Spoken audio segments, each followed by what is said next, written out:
gentlemen. Hope everybody's doing okay out there.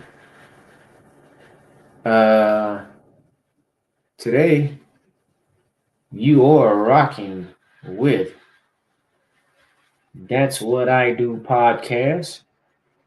That's What I Do podcast is brought to you by Twid.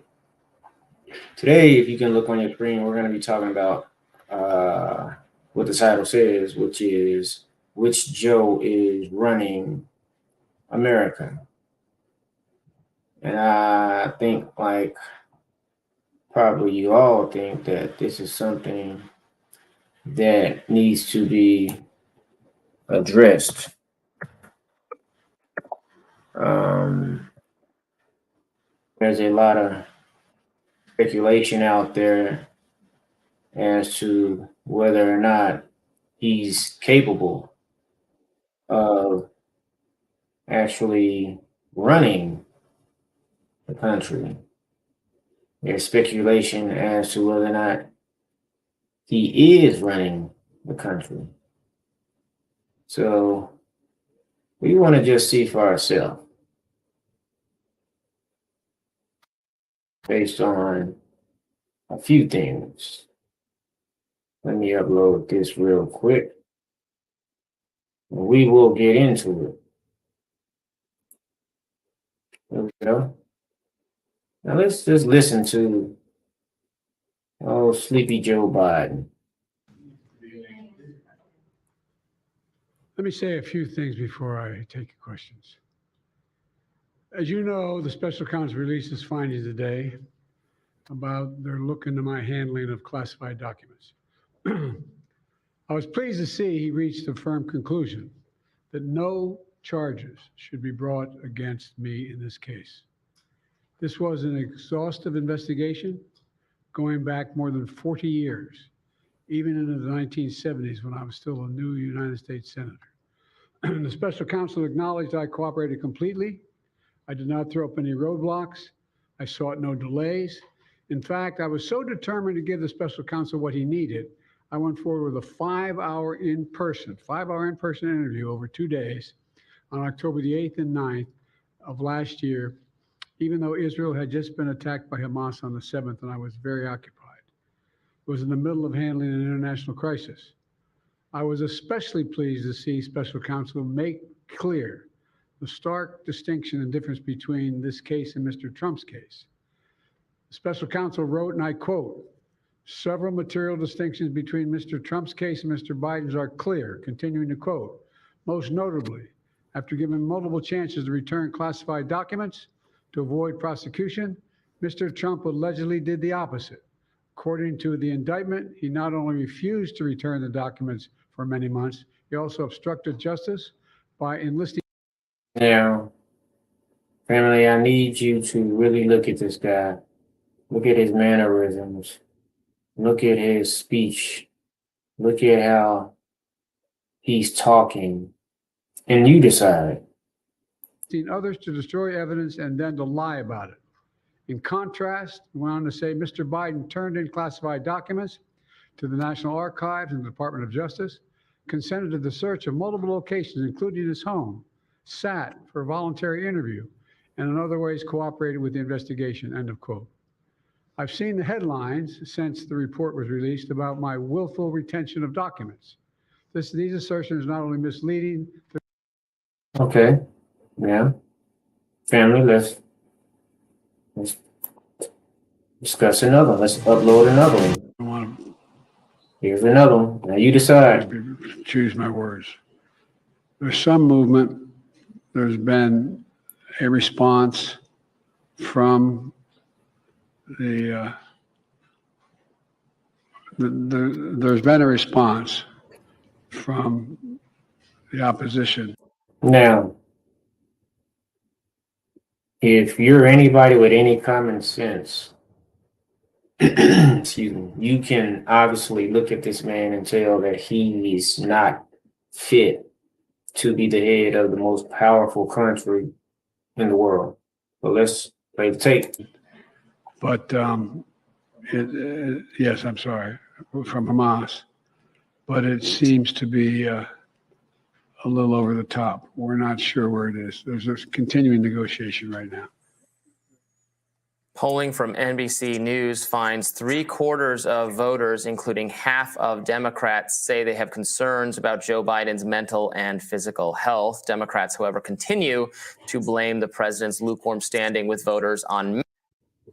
A special counsel report putting President Biden's is yet again shifting to his well-documented history of confusing and embarrassing gaffes. Recent ones. And I sat down and I said, America's back. And Mitterrand from France looked at me and said,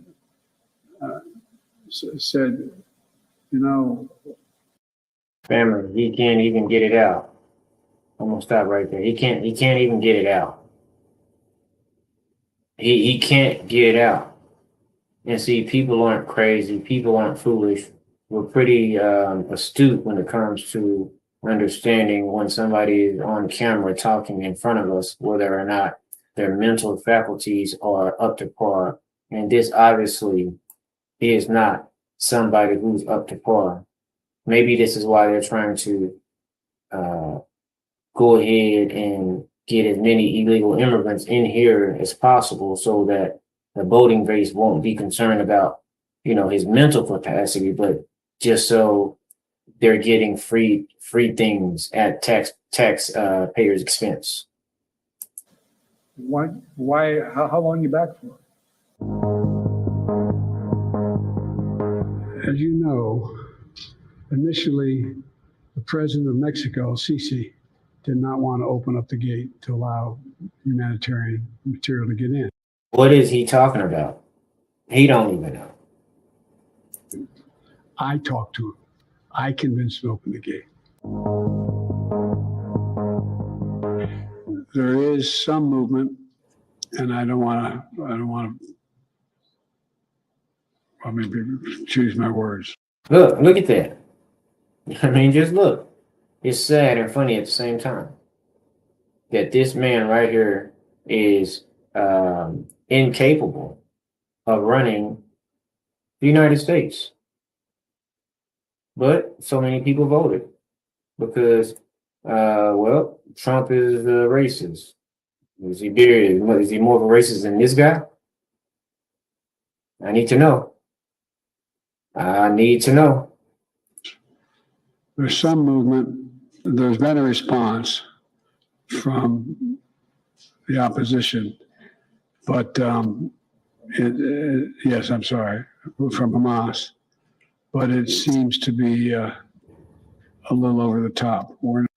Now look, you can just listen for yourself.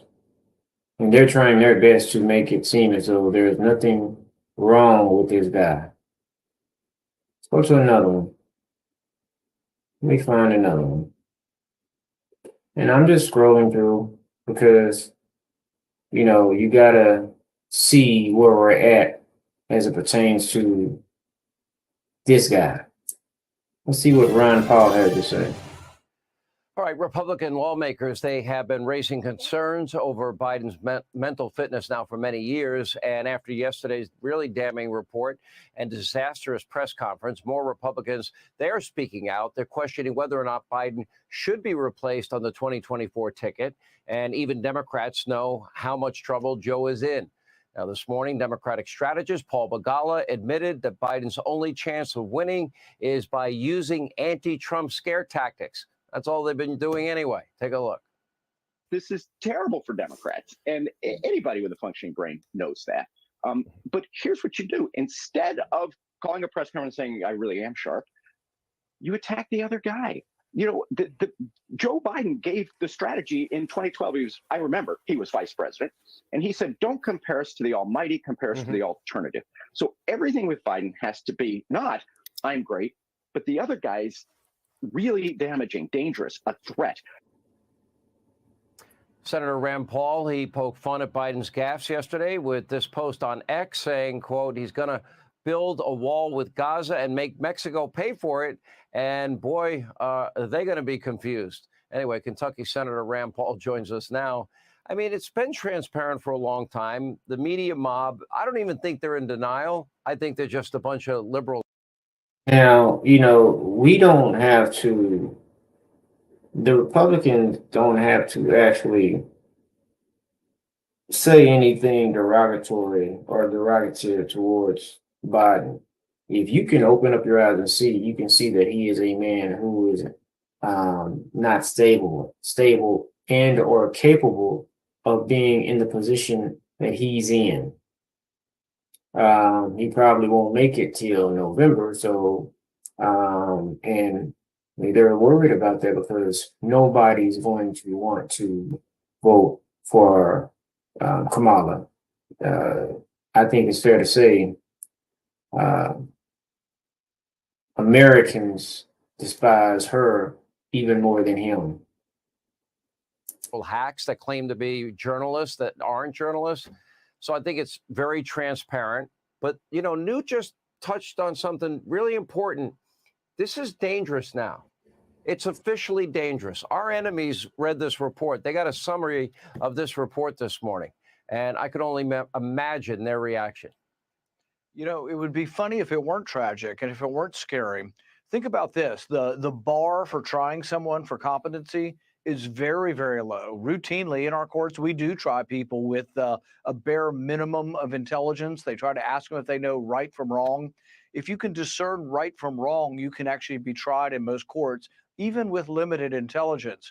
So you have to realize that they're judging our president to be below that very low standard of competence, that he couldn't go through a trial because people would perceive him as maybe unable to understand the difference between. Now, listen to what he's saying. Now, these are coming from Biden's people. The people that he handpicked. They are now briefing the White House, his staff, on his mental capacity. And what they're saying is, hey, listen, if we were to try him, we would not be able to try him based on his mental capacity. But he's the president of the United States.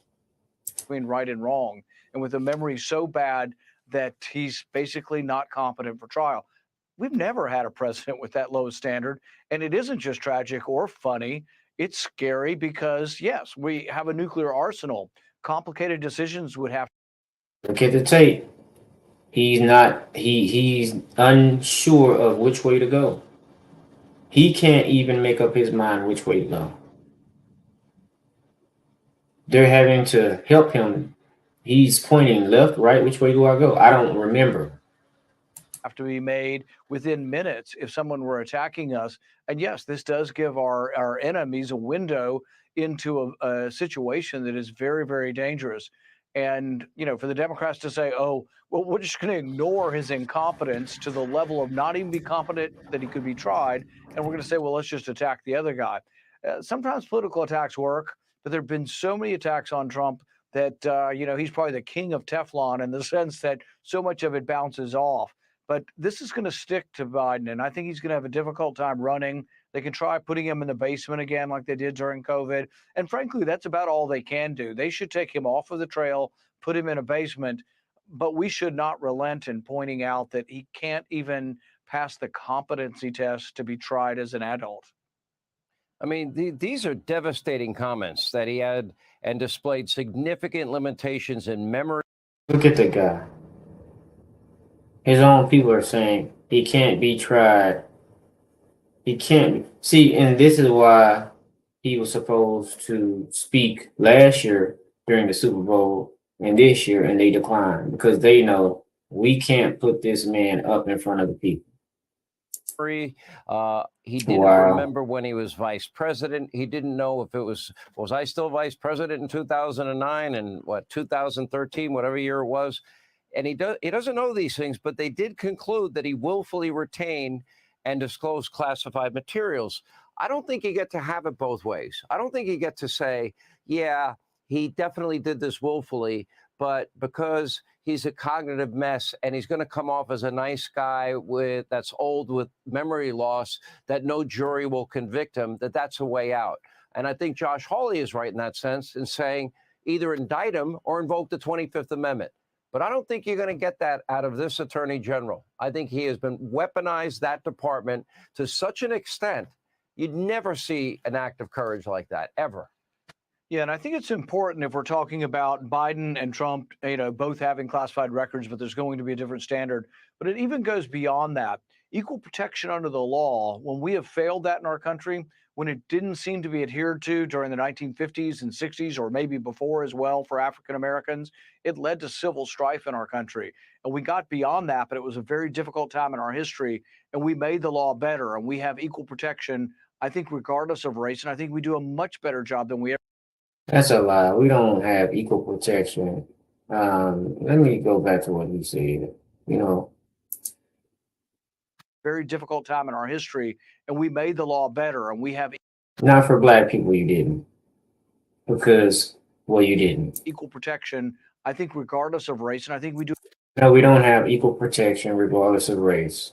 And see, this is the issue I have with both sides, because of course white people, white men who run the country, they want to dismiss the truth, or they know the truth, but they want to dismiss it by making statements such as the statement that he just made, which is factually a lie.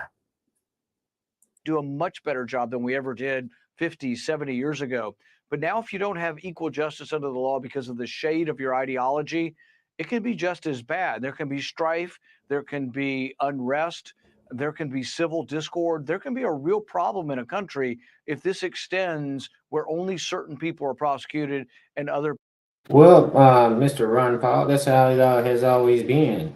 That's what black people have always had to deal with. Now it's coming to a head, and now you're saying, wait a minute, it's going to affect us in a way where, certain things are going to happen. But these certain things have been happening to black people. People aren't, and people are seeing this. Look at January 6th. Many of the people who are prosecuted under January 6th had similar crimes to the women that chained themselves and writhed on the floor in the Hart office building protesting against Kavanaugh. They were trespassing. They were told to leave, didn't leave. And we've always treated trespassers like that as a form of speech, and their punishment was to be made to leave. Instead, with January 6th, the punishment was jail. Well, that's because January 6th, somebody died. Let's state all the facts. January the 6th, someone actually died. As your doctor, I'm going to urge you to take a slight sip of water. Maybe have your own little Marco Rubio Yeah, because he's lying. moment. Poor Marco will never play that down. It's unfair, but as an acting doctor on television, I say you might want to try Ricola for your throat. That's what I use, and it seems to work pretty well. But anyway, Senator, great to have you. Thanks for your analysis. Hey, Sean Hannity. Okay, family. So, yeah. So that's what we're dealing with in terms of, this country. And if you're black and you're in this country, you gotta ask yourself, which Joe is running America? Sleepy Joe, attentive Joe, or